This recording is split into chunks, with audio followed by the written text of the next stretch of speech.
Hi guys, thank you so much for watching the Indian Business Podcast. If you don't have the time to watch the entire episode, do subscribe to this Clips channel so that you can get the most important parts of the episode in less than 15 minutes. My question is, what is moat, guys? Next time, say my moat is that I'm a goat. Okay. Greatest I'm of all afraid of- time. So I got asked this question 7 years ago when I started because they said there are 45 mutual funds. What is your moat? One of these investor types asked me. I said, I have no moat. हम चप्पल ज़्यादा घिसेंगे. And I said, we literally will work harder because I mean, it's you are looking for a moat.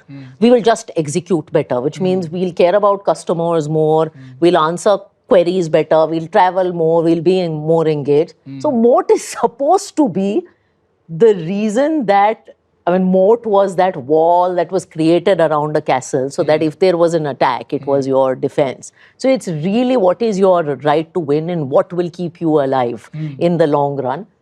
That's a great answer, by the way. GOAT is a great answer. Because at the end of the day, it's the execution. It's the right? execution. So it's the founding team. that I'm telling you, matters. chappal ghiso is actually one of the finest moats. Yeah. If someone told me your moat is chappal ghiso, I would write them a check. Yeah, but again, sorry. Please, Vineeta, go ahead. Yeah, but again, I mean, practically speaking, that doesn't work. Yeah, with it an doesn't work. investor. You can't So say they, that. I mean, That's what I was at the end of the wondering, day, should I it say is this to my investor? execution, but nobody buys the fact that your execution will be better. So you're trying to communicate what is that little barrier that you keep building that gives you that right to win, and you have to really, different companies have different moats. In our category, like the two biggest moats actually are, one is of course brand, right? And any brand business, the biggest moat is brand, because at the end of the day, the reason that there is a transactional company will get valued at 2 or 3 times revenue, but a solid brand will get valued at almost 10 times revenue.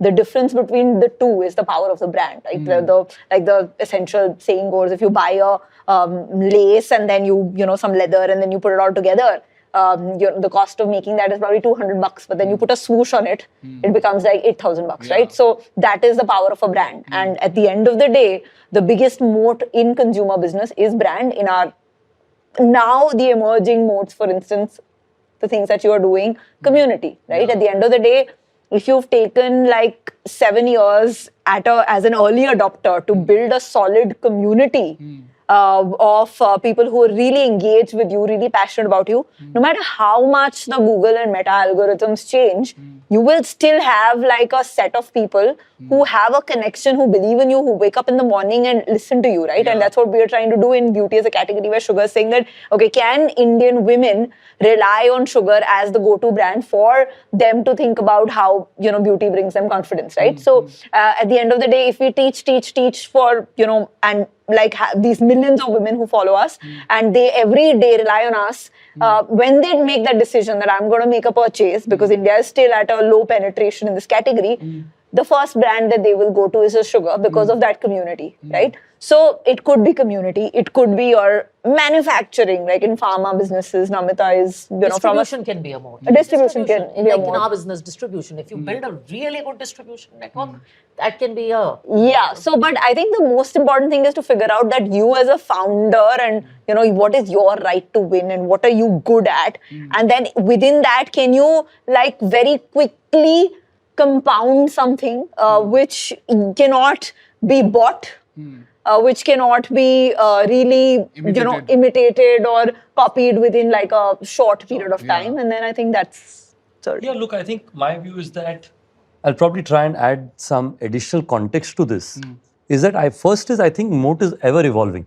It's like it's a battle of saying that if your enemy figures out some better way to breach the moat, it's trouble. So you have to constantly evolve it.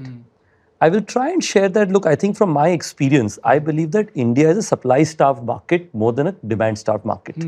Because great quality products at the right price point, हम under penetration की पहले बात कर रहे थे, that's largely driven because good products at the right price point have not been available historically, and once they become available, they can become very valuable, and hence to do it you have to figure supply chain, distribution, lots of other things. So for example, think about telecom. Reliance Jio's moat is the amount of infrastructure and pipes they have gotten. Now for a new company to go set up a business like that is very, very hard. Similarly, if you were to think about, again, if you have a television rights for IPL for next 10 years Or Shark Tank. or Shark Tank, License, essentially, you yeah. could be very, very successful. Yeah. Or for example, for our business, having term contracts of exclusivity with our hotels for them allows a moat. So I think the simple way to think about it is that मैं अपने business में क्या कर रहा हूँ जिसके कारण when somebody else with much more money and muscle power and when I say muscle, capital muscle, if they were wanting to try and enter this same sector, they would face challenges beyond what I faced. What is the additional barrier I have created beyond whatever the industry has? That's how I Competitive look at it. advantage that is not easily replicable in Yeah. a short period of time. Hi guys, thank you so much for watching the Indian Business Podcast. If you find value in our work, please hit that subscribe button because for you it might be a zero effort task, but for us, that subscriber count is an important instrument to get great guests to our podcast and to make this podcast better for you. So if you find value, please subscribe.